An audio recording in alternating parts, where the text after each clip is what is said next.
All right. Um, but yes, we'd like to welcome back to the show Nathalie Marc-Charles.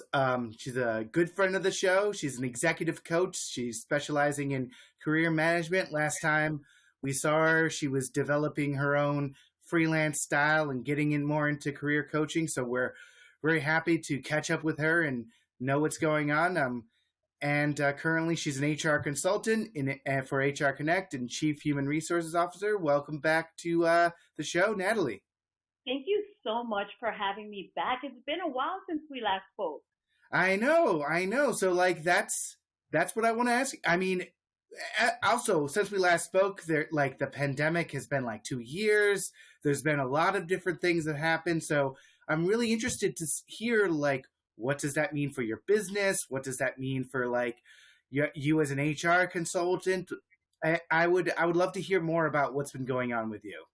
Sure. Well, the first big piece of information that happened is that I relocated back to the US in August. So Very that's nice. been a transition for me and my family, which kind of led to a rebirth of my business, Uplift Your Career, and kind of fine tuning who I wanted to serve in terms of career coaching and transitioning back to the workplace. And so right now, who I service are working mothers to help them find the jobs that are aligned with what they want to do in their work life, but also what they want to continue doing in their home life while they're raising their children. What we're seeing a lot is that women are leaving the workforce, especially working mothers. And because there's not enough of a support within the corporation to allow them to have the flexibility to work fully, but also mother fully. And so that's what I've been doing. I still do some HR consulting as well, but really trying to focus on the career strategy and transitioning moms that one either want to get a new career, right, transition out of the career they're in, or want to potentially go into another corporation, but still don't know how to ask the right questions to make sure that they're in the right environment for them that's going to support their work and home life. Well, that's a fantastic goal to have. And thank you for supporting this population. That's a very worthwhile population to support. Shout out to all the mothers out there. Shout out to Brendan's wife. He just had a child. So, like, all the props to them. And I think that's a good subject because we were talking, me and Brendan, about this previously about, there was this great resignation. Everybody, they write a lot of articles about it. Everybody talks about it. Everybody says there's blogs and all that stuff about it. But, there hasn't been that much change. There's been this, and it's been really like this kind of standoff between the employers and the employees and kind of who's going to blink first. And so what do you see in the realm of that? We're still in the midst of it. How have you seen this develop, especially with this population that you're working with directly? Absolutely. I mean, the Great Resignation is a hot topic button, right? And it's not just working mothers that are reevaluating the way that they want to work. It's basically everyone, right? I think the pandemic kind of forced us to rethink the way that we view work and the way that we live our lives through work, right? Your career is not your entire life. It's a piece of it. And you want to make sure that you're living your life fully, right? Even if you still have a lot of aspirations of growth within a company or an organization. So that's what we're seeing is that people are really being very thoughtful about who they work with, and how they work, right, to support the life that they want to live. And I think that corporations are eventually going to have to create programs or support this population that is looking for that flexibility in the way that they work. Right now, we're not seeing a lot of it. I think that a lot of corporations are saying that they're supportive of the different ways that people are working, but we're not seeing the impact yet. It's not doesn't mean that it's not going to happen, but all these things are process, right? It's a process. There's a lot of mindset shifts that needs to be done. Maybe a lot of technology investments for corporations to be able to support their workers who want to be able to have that flexibility. And so I don't think it's going to be an immediate change that we're going to see, but I think that corporations are really paying attention. And they're going to have to make, and I think HR departments mostly, right, are going to have to build a case for what they're seeing, right? Recruiters are having difficulty finding the right candidates for their work environments. It's very difficult, and so corporations are going to start seeing the impact that they have to make some changes so that they can get the best candidates for their roles. So what are the changes in your professional opinion, what is the changes that corporations need to make for this population of, either mothers or soon to be mothers or whatever it may be? Yeah, I think that the number one change that needs to be made is more of a mindset change, right? It's not definitely a physical change. It's more of what are we thinking about the way that we work? Do we want to make sure that the job gets done and it gets done well, rather than focus on whether or not people are working the 9 to 5, right? If you Right. are a working parent and you have your children at home because there's COVID cases, it's hard to get your work done while they're on Zoom calls as well, right? So being that flexibility. So corporations, the first thing is start to change the way that they think about work and how it's done, but also create programs or systems that support the employee in terms of getting that work done, and making sure that the expectation in the communication is very clear about how it's being done. So I think it's more of a mindset shift first, and then creating programs or procedures to support that new mindset and culture. So is this also a mindset shift when it comes to female employees going into the workforce, but they're not married or whatever it may be, but all of this may be in the future. So what I'm asking is, should they demand this earlier, this mindset shift, these policy shifts? Like, how do we make this into a bigger movement? Yeah, I think definitely. I was just on a call with a client who is right now, she's engaged, she's going to get married this summer, and she's looking to start a family, and she's also job searching, right? And so knowing exactly what it is that you want in the way that you work, what your needs are, what your interests are definitely important when you're looking to get into a corporation, knowing that you have all these things that you want to do in the future, right? And making sure that these are not policies or benefits that you get that are on paper, but not actually being implemented in the workforce, right? Because a lot of companies, they have the programs, they say that they support working parents and even people that are not working parents to kind of align their work and their home, but it doesn't translate into the culture, right? It's there, but it doesn't translate. And so, yes, making sure that you're asking the right questions to the employer to make sure that that environment is going to fit what you need. Because it's not everyone that has the same needs, right? But there is a company out there for you that's going to support what you want to do, right? In terms of your work in your home. Yeah, that makes perfect sense. And I guess on the other flip side of the coin of that is, me as a male champion, or like somebody who male supporter, how can we make sure, do we ask the same questions when we're in interviews? Like, how do I make sure that if I, supporting my female colleagues, I suppose, is my bigger question. So if you were the employer basically and you wanted to support your female colleagues, I think it's listening and really hearing what the needs are is really important, right? So that's the first step, is making sure that you're aware of what the employee needs or the potential employee needs in order to be successful, and making sure that if you are able to create that environment for them because they're a fantastic candidate and you want to have them on your team, that you support them in that process as a supporter. And even, you don't have to be a working parent to have certain values that you want the company to support, right? You could be an employee that, even if you're a single male, that you want to be able to work out or run your business on the side. Whatever it is that you have, you just have to make sure that you know what it is that you want, what you value, and choose a company. And I say choose, right? Choose a company that's going to support that. It goes for working parents. We're seeing that it's difficult environment for working parents now, but that doesn't mean it's easy for everybody else, right? Right.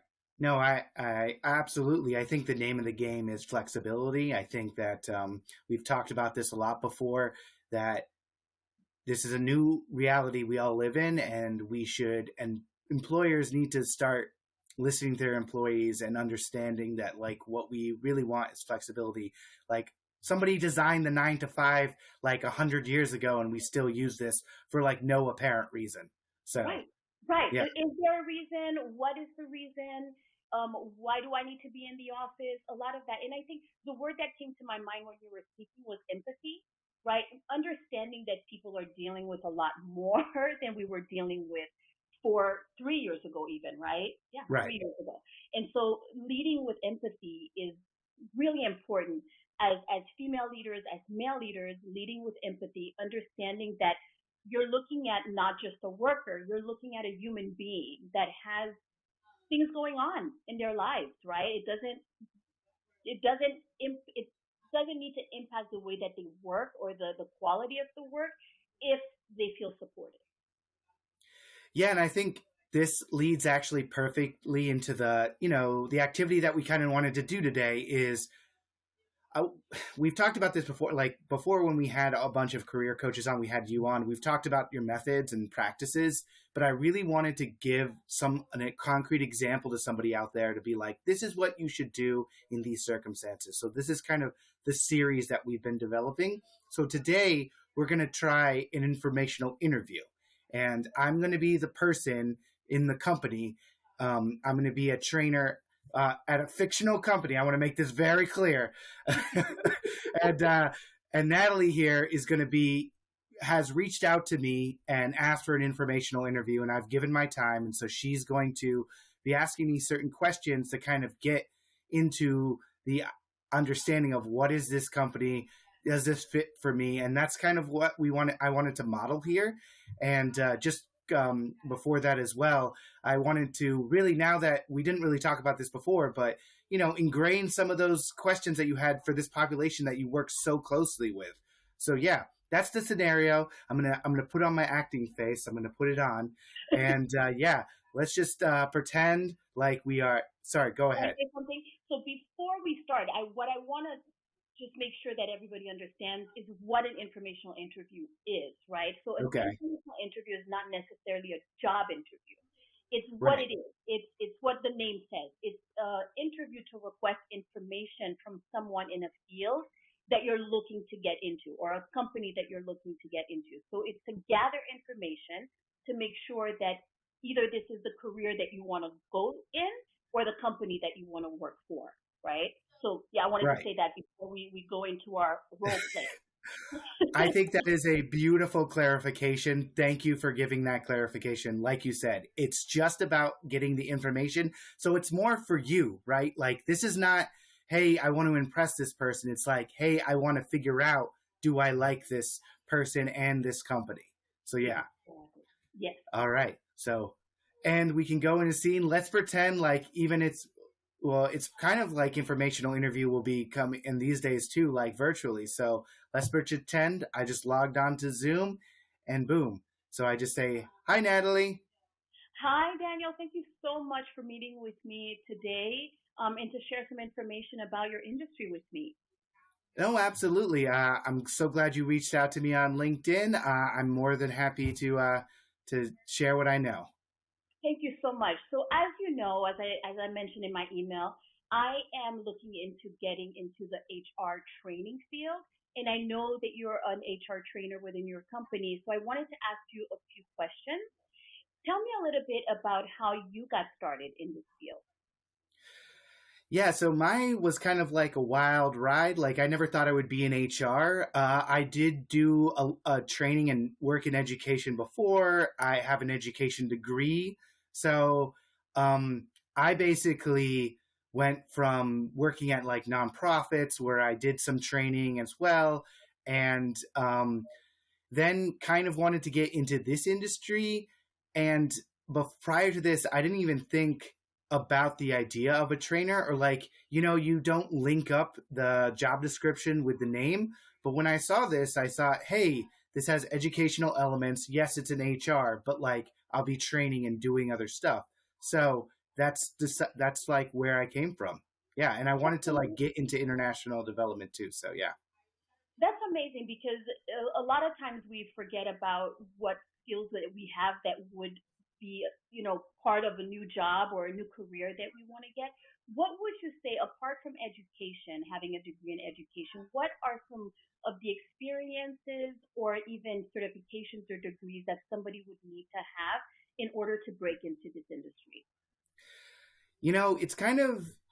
It's kind of all over the board. See, because I kind of see this as more being a people person. So if you're able to like interact with a lot of different kinds of people, and be able to also surmise information in a very concise way, I think those are much more valuable skills than like what is your degree or what is going in. So you could be a communications major and you could be able to deliver information concisely, which is very important. You could have worked in like the service industry, like, and maybe be more a part of that. But that's like where I would say I value more of what's going on. But communications, understanding like different educational styles, which can be applied in a lot of different areas. Like I know a few people who are more what's the word I'm looking for? Like they're business orientated, but they know how to like talk to a lot of different people. And so I one of my colleagues has like a business degree. So, but they focus more on getting those skills, and that's kind of what I see. That's amazing because it's one of the preoccupations, right, that one has when we're transitioning is how do we line up some of our experiences, or do we need to get different skills or certifications, invest in that way in order to break the. So thank you for clarifying that for me. I know that you mentioned that you work for profit and not for profit. What would you say was the biggest difference between the two? Because I have not decided which angle I'm going to go into, but I know that there is some differences in the way that works. What would you say was the biggest transition for you? Well, I have to say the money's a little better in for profit. I'm not going to lie to you, Natalie. It's how it goes. I I thought that I had a little more freedom inside of my nonprofit job. Like we were able to do a lot more different things because you're still beholden to, you're beholden to everybody when you're not just if there's shareholders in for profit and it's people who donate to you in nonprofit. So there's rules and regulations for everything. There's a little more like usually a little more people are trying to do like make the world a better place. Although I find that in my is still in my thing as well. But yeah, there's just a little more flexibility. You're a little able to learn more, make a little more mistakes. I actually kind of was happy that I went into nonprofit first because I kind of was able to get my feet wet and then move in. But like I've seen it done in all sorts of different ways. Wonderful. Thank you for that information.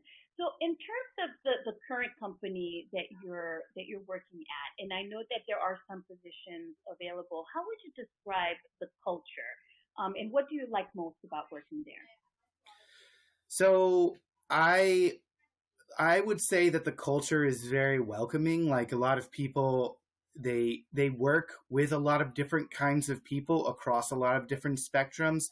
So people are very used to not seeing somebody in a very long time and then saying hello and trying to get to know them, which is very nice. It's been kind of a hard transition, because we live in this virtual world. So they've been trying to figure out how to be connective, and they haven't. I'm not going to say they haven't. They've accomplished that because it's hard. We're still all trying to figure it out, but I appreciate the attempt at least, right? Like they're at least attempting to try to figure this out.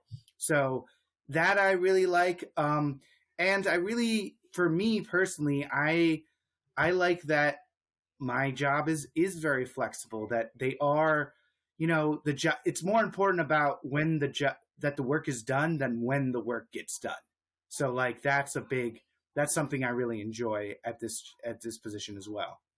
That's music to my ears, Daniel, because I'm a working mom of three boys, and flexibility is really important to me. I love my career and I love growing in the workforce, but I need to find an environment that's going to support all of that, right? Everything that I want to be as a working parent. So that sounds like a great company to work for. Would you suggest, and this is the last question that I'll have for you, would you suggest anyone else within the company that I could connect with to request another informational interview?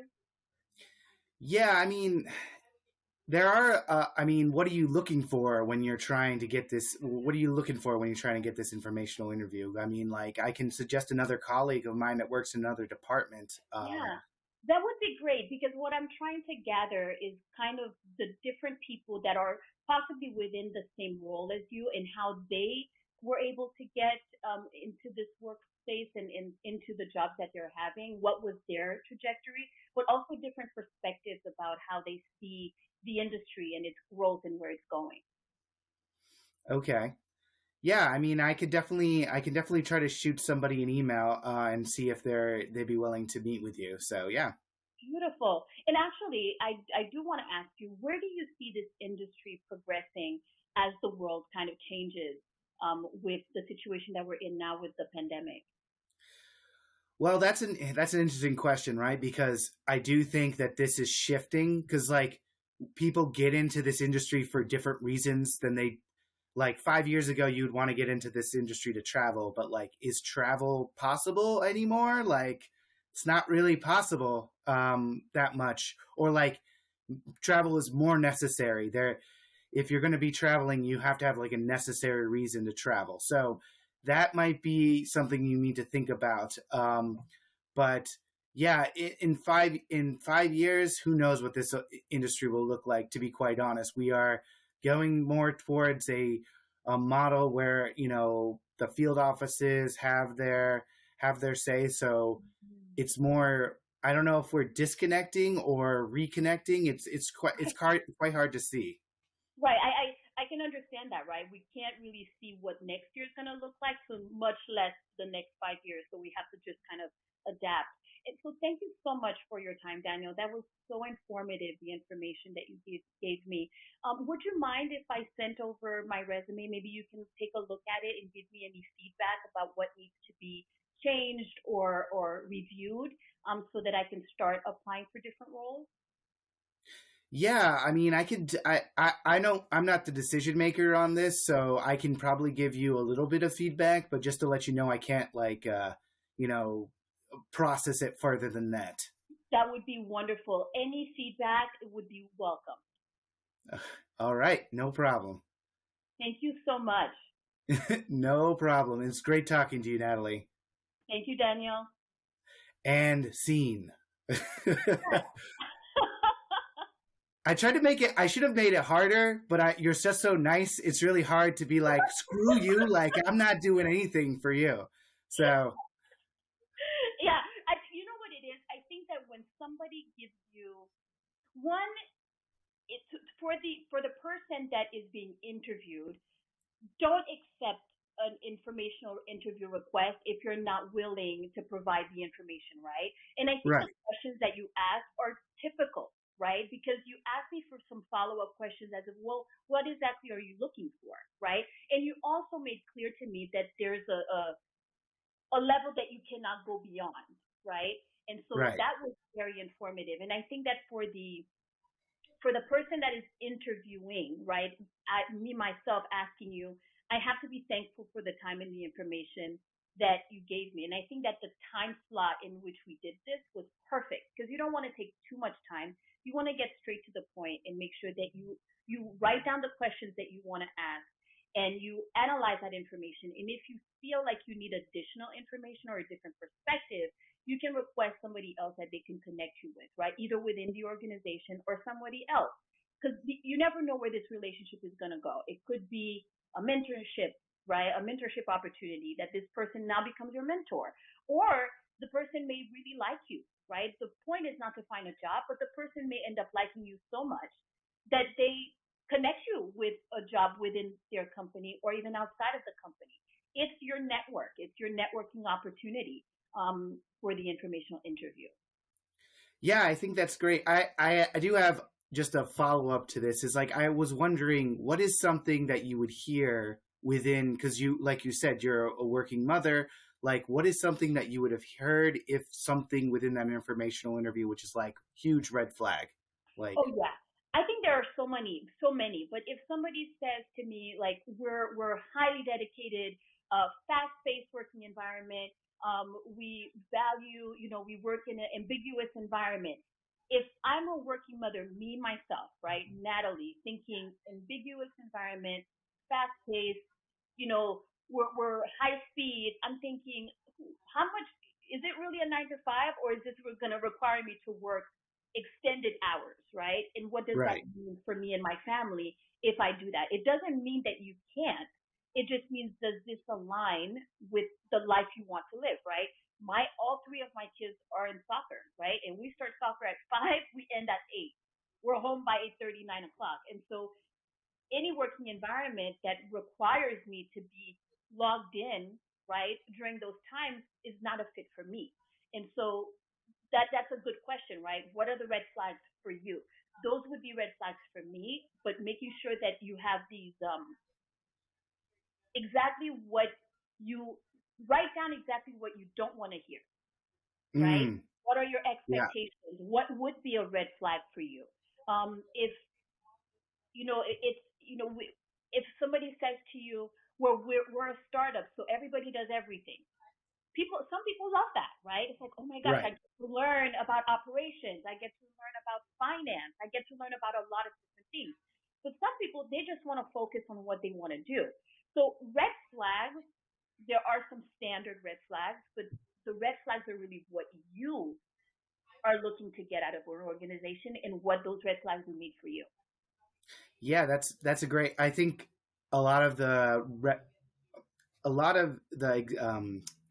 what's lessons that we've learned in the past is that you need to write stuff down and you need to be able to put out on paper what you want to and don't want to hear for everything, for negotiations, interview, all these stuff. So that's a really great tip and trick to learn. Um, can, I have one final question to ask before we go. What is like what are some companies that you have seen working with mothers and soon to be mothers or whatever, working mothers that have really good policies and just are really great at supporting that population? Absolutely. I think one of the best resources would be, I think it's called parents.com. And they list basically a lot of the companies that not only have the policies, but follow it, right? It's part of their culture. So I would say Mm, look into that list. I used to work for an entertainment company, and if you check me out on LinkedIn, you'll see which one it is. But I was part of the work life management department, right? My job mm, was to help parents, not just working mothers, but parents, um, align what they were doing at work and their home life. So there were a lot of different things that we did, like making a nursing moms room. We did a lot of events, right, where people wanted to learn new skills. And I mean, we had wine tasting, right? As a working parent, you're working, you get home. Do you have time to go wine tasting? Probably not, right? Or maybe not. We brought it to them in the workplace. So there were a lot of different things, right?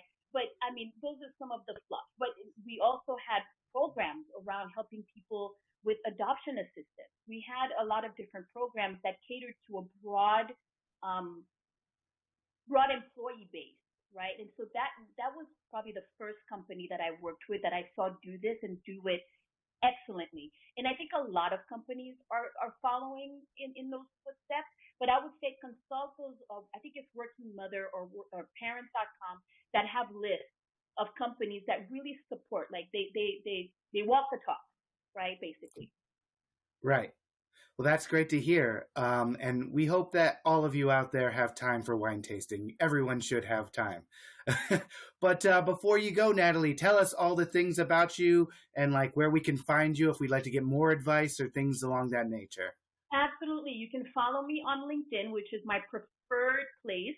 LinkedIn, you can just type in Nathalie Marc-Charles. You can also follow me on Instagram at Uplift Your Career.